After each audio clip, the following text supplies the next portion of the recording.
उन्नाव का मैटर देख लीजिए। फिर से लड़की रास्ते में बैठी है, गुहार लगा रही है कि मुझे इंसाफ दो। रेपिस्ट को जमानत पे कैसे छोड़ दिया? फिर लड़ रही है अपनी लड़ाई। जब उम्र कैद सुना दी गई थी, फिर से कि हमें इंसाफ मिलेगा, औरतों को इंसाफ मिलेगा। भारत माता की जय, भारत माता की जय, भारत माता की जय कहते हैं। क्या भारत में औरतें सेफ हैं? जब भारत को आप माता बोलते हैं तो भारत में जो माता हैं, बेटियां हैं, बहनें हैं, क्या वो सेफ हैं?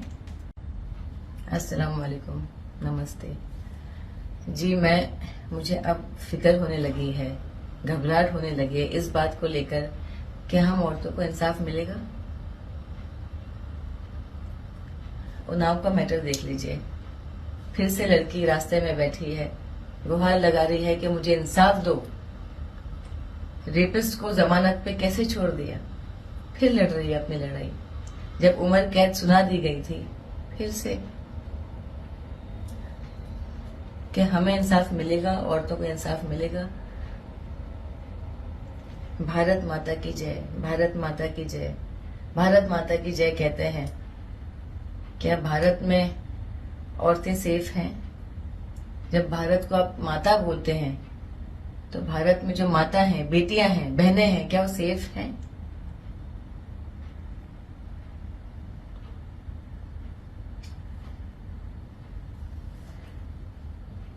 मैं सबसे कहना चाहती हूँ कि आप लोग, मैं ही कहती रहती हूँ, मैं देखती हूँ कि मैं ही बोल रही हूँ श्री नरेंद्र मोदी जी को, अमित शाह जी को, मैं ही रिक्वेस्ट कर रही हूँ। आप सब जनता है, आप सब औरतें हैं, आदमी हैं, जो भी देखते हैं जो हो रहा है हमारे देश के कानून को साथ, जो मिसयूज हो रहा है, जो लोग कर रहे हैं, आप सब लोग प्लीज बोलिए, प्लीज आवाज उठाइए।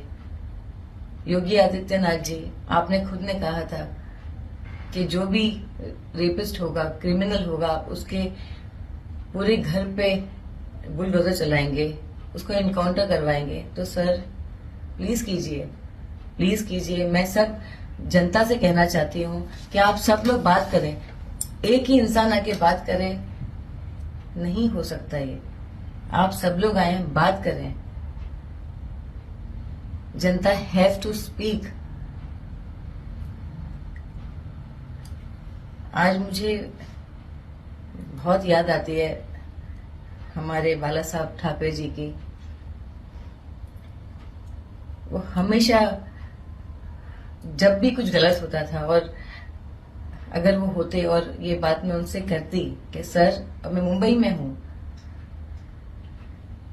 और उनको पता होता कि मुंबई में एक हमारी लड़की के साथ ये हो रहा है, वो तुरंत एक्शन लेते। जो रेपिस्ट, जिसने मुझे रेप किया, मेरी प्रॉपर्टी ले ली, बाला साहब ठाकरे होते तो वो तुरंत एक्शन लेते। कड़ी से कड़ी सजा मिलती है उस आदमी को।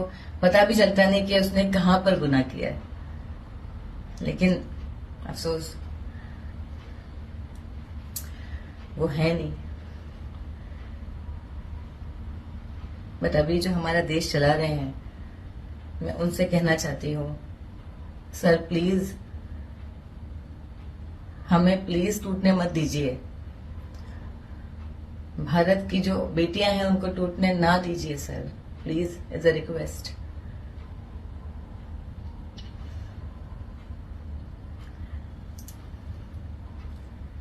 मोहन भागवत जी, हमेशा उनके मैं भाषण सुनती हूँ। वो जब भी भाषण देते हैं मैं सुनती हूँ, बहुत अच्छी बातें करते हैं। उनसे भी मैं रिक्वेस्ट करना चाहती हूँ, सर औरतों को बचा लीजिए। ये एक आम बात हो गई है, रेप, औरत को परेशान करना, रेप करना एक आम बात हो गई है।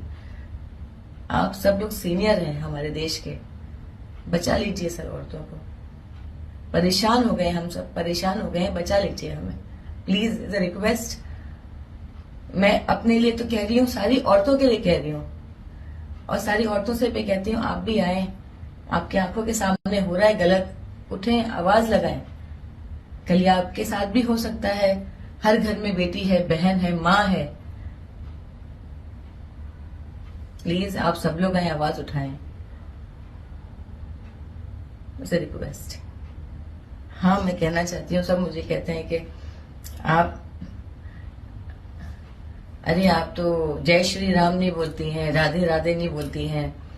फिर कुछ मुझे कहते हैं कि आप नमस्ते कहती हैं, अस्सलाम वालेकुम भी कहती हैं। भाई ये धर्म की लड़ाई नहीं चल रही है। औरत परेशान है, देश की औरत परेशान है, वो आपसे रिक्वेस्ट कर रही है कि मदद करें। ये मेरा देश है, बहुत खूबसूरत है। जय श्री राम कहने में मुझे कोई आपत्ति नहीं है, भगवान का नाम ले रही हूँ। राधे राधे कहने में मुझे कोई आपत्ति नहीं, भगवान का नाम ले रही हूँ। अल्लाह अकबर कहने में मुझे कोई आपत्ति नहीं, मैं अल्लाह का नाम ले रही हूँ। वाहे गुरु जी जैसे सब ईश्वर हैं, इनके आप नाम ले रहे हैं, मुझे कोई आपत्ति नहीं है। लेकिन अब बात चल रही है, एक औरत आपके सामने खड़ी है, गौहर लगा रही है, मदद कीजिए। इतनी मोहब्बत है आपको अपने भगवान से, अल्लाह से, अपने देश से मोहब्बत भी कीजिए। सब हमारे देश में सब है, लेकिन औरत का क्या? जिसके जरिए दुनिया में आप सब आए हैं, वो परेशान है, कोई मदद नहीं करने को तैयार है। गालियां ना दीजिए, मदद करते हैं तो कीजिए, गालियां ना दीजिए और औरत की बेइज्जती ना करें।